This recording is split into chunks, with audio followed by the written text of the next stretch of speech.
Il y a quelques années, je suis tombée sur une histoire dans le New York Times.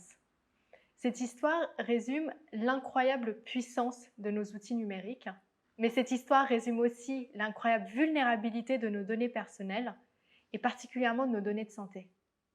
Enfin, cette histoire résume le monde dans lequel nous vivons aujourd'hui. Je vais vous raconter l'histoire. Comme vous le savez certainement, il est incroyablement difficile de changer les habitudes de consommation des clients de la grande distribution. Mais il y a des moments dans la vie où les consommateurs sont obligés de changer leurs habitudes ou tout du moins d'en acquérir des nouvelles. Un de ces moments, si ce n'est le grand moment, c'est la naissance d'un enfant. Les parents doivent acheter pour la première fois des couches, du lait en poudre et autres poussettes. Pour les enseignes, de la grande distribution, c'est le moment ou jamais d'attirer ses clients dans leur filet. Dans de nombreux pays, les registres de naissance étant publics, il est assez facile pour ces enseignes d'avoir la liste des parents et donc de les bombarder de messages publicitaires ciblés. Alors pour faire face à cette concurrence, l'enseigne américaine Target a voulu prendre les devants et a ciblé les futures mamans dès le second trimestre de grossesse en analysant leur comportement d'achat. Et ce fut une réussite. Le programme a permis de cibler des milliers de femmes avant la venue officielle de leur enfant. Au bout d'un an d'existence de ce programme, un homme s'est présenté dans un Target près de Minneapolis et a demandé à voir le manager du magasin. Il tenait dans sa main des coupons et des catalogues spécial maternité qui avaient été envoyés à sa fille, alors âgée de 15 ans et encore au lycée. Et donc ce monsieur reprochait à l'enseigne d'encourager sa fille à tomber enceinte à un âge très précoce. Quelques jours après cette altercation, le manager du magasin a reçu un appel du père de la fille qui lui avouait un peu honteux qu'il venait effectivement d'apprendre que sa fille était enceinte. Target avait raison et n'encourageait qu'à la consommation dans ses enseignes. Cette histoire est devenue monnaie courante de nos jours. Que ce soit Target, Facebook, Amazon, toutes ces enseignes ont beaucoup plus d'informations sur notre état de santé que parfois même nos médecins. Ces informations, c'est parfois nous qui les fournissons en pleine connaissance de cause, parce que le service qu'on obtient en retour nous intéresse. Mais parfois, nous n'en sommes pas conscients et on divulgue même ces informations à notre insu. Alors comprendre qui a accès à nos informations et dans quel but est devenu un enjeu majeur. La bonne nouvelle est que nous disposons aujourd'hui des capacités technologiques pour apporter une solution à ces problèmes de protection de la vie privée. En fait, pour être honnête, il y a surtout une technologie qui peut résoudre ce problème. Cette technologie, c'est la blockchain. Avant de comprendre comment la blockchain peut contribuer à protéger nos données personnelles, il faut comprendre comment ça marche. Une blockchain est un registre numérique, un petit peu comme une feuille Excel, qui est distribuée entre plusieurs parties prenantes. Ça veut dire que ce registre n'est pas détenu par une seule entité, mais bien par un groupe de parties prenantes qui s'associent et décident de constituer ce registre ensemble. Ce registre garde une trace de toutes les informations sensibles produites et échangées par les membres de ce groupe. Ces informations sont immuables, ce qui signifie qu'elles ne peuvent pas être supprimées ou modifiées.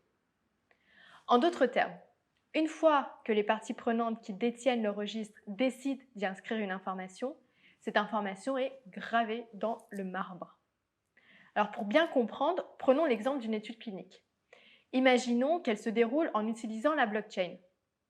Le promoteur de l'étude ainsi que tous les centres qui incluent des patients ont pris la décision de constituer ce registre commun.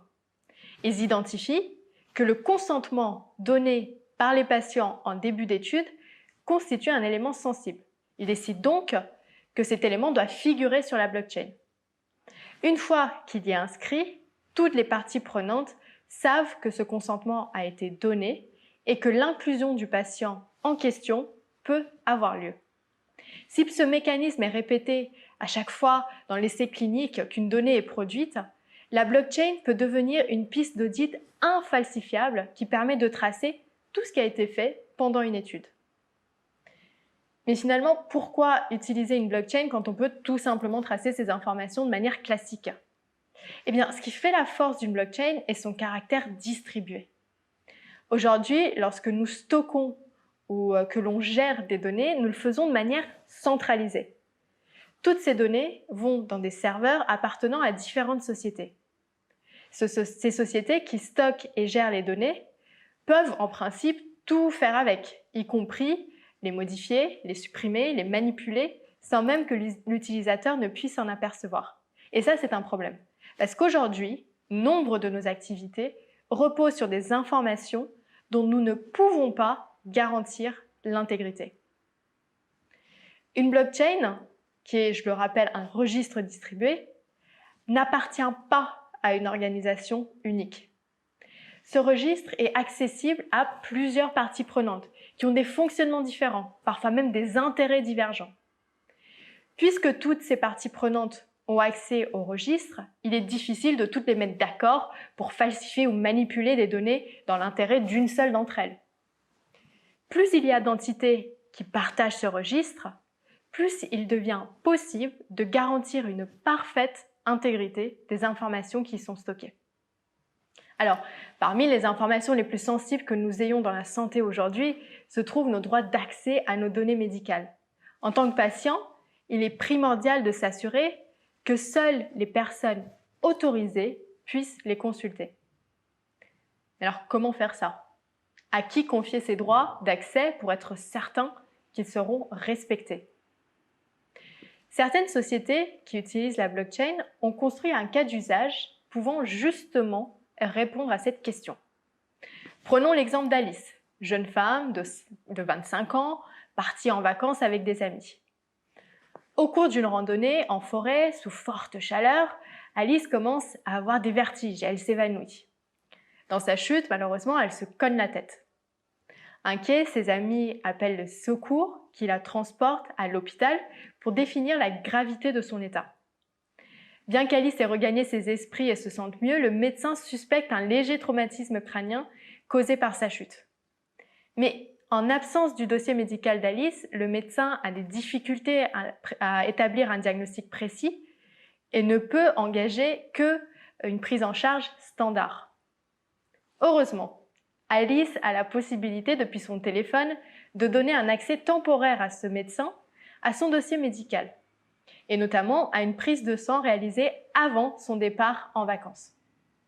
En plus de ça, Alice donne également accès aux données recueillies par son bracelet connecté pour permettre au médecin d'évaluer l'intensité de l'effort sportif qu'elle a réalisé, ainsi que certaines constantes cardiaques qui étaient collectées par le dispositif. Grâce à ces données, le médecin estime qu'il n'est pas nécessaire de faire d'autres examens complémentaires et Alice peut donc rentrer chez elle. Certaines plateformes permettant aux patients de gérer les accès à différentes sources de données médicales utilisent la blockchain pour conserver de manière infalsifiable ces droits d'accès. Les utilisateurs peuvent ainsi permettre temporairement ou indéfiniment à un professionnel de santé d'accéder à des données médicales en quelques clics.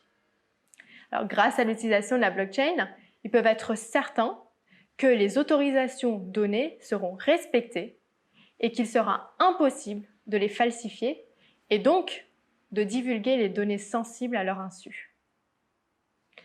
Mais au-delà de gérer ces droits d'accès, certaines entreprises souhaitent également utiliser la blockchain comme un registre consolidé de différentes sources d'informations appartenant à un patient. Dans ce cas-là, la blockchain peut être assimilée à un catalogue. Pour bien comprendre, imaginez que vous arrivez dans une bibliothèque et que vous recherchez un livre particulier. À l'entrée de cette bibliothèque, vous trouverez un registre qui, un peu à l'image d'un catalogue, liste tous les ouvrages disponibles. Il vous suffit alors d'y entrer le livre que vous recherchez et le registre vous indiquera où le trouver dans la bibliothèque. La blockchain pourrait avoir le même fonctionnement. Grâce à ce que l'on appelle des pointeurs, la blockchain pourrait pointer, indiquer où se trouvent les informations médicales correspondant à un patient. Cet historique infalsifiable permet de garantir l'intégrité des informations médicales et de se prémunir contre tout risque de manipulation malveillante des données. La blockchain permet à tous les acteurs de la santé de partager une seule version des informations médicales d'un patient. Plusieurs professionnels de santé répartis sur plusieurs sites pourraient accéder à un dossier patient universel et infalsifiable, évitant ainsi des actes redondants. In fine, c'est bien le patient qui pourrait bénéficier doublement de cette avancée technologique. Tout d'abord, l'accès à ces données médicales pourra indéniablement améliorer l'efficacité et la qualité des soins. Et en plus, l'utilisation de la blockchain apportera plus de transparence et de confiance dans l'accès aux données personnelles des patients. Aujourd'hui, la blockchain suscite de plus en plus d'intérêt et apparaît comme une solution permettant de protéger sa vie privée.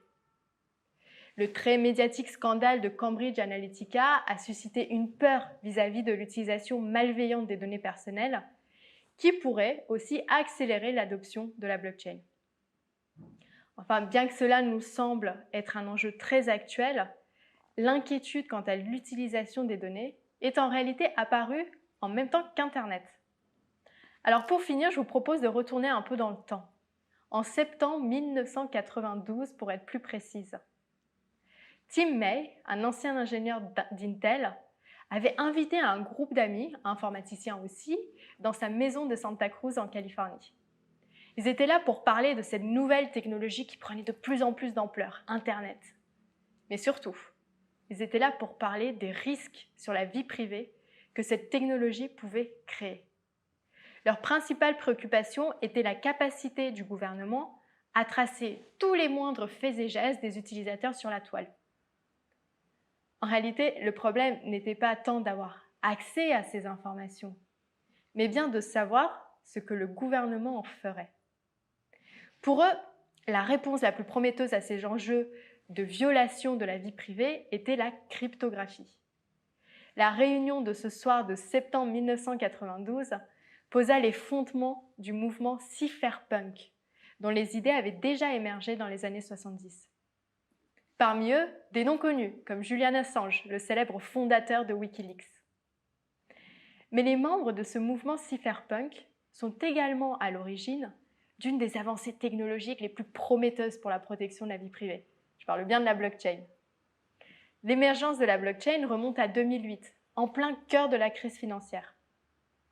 Alors que toute l'attention se tournait vers le désastre économique et financier qui avait lieu, un informaticien et membre des cypherpunks, uniquement connu sous son pseudonyme de Satoshi Nakamoto, postait un message sur un forum de discussion pour annoncer qu'il venait de créer une monnaie virtuelle décentralisée. Ça n'a semblé intéresser quasiment personne. Et pourtant, ce jour-là, Satoshi Nakamoto venait de dévoiler la création de la monnaie virtuelle la plus célèbre au monde, le Bitcoin.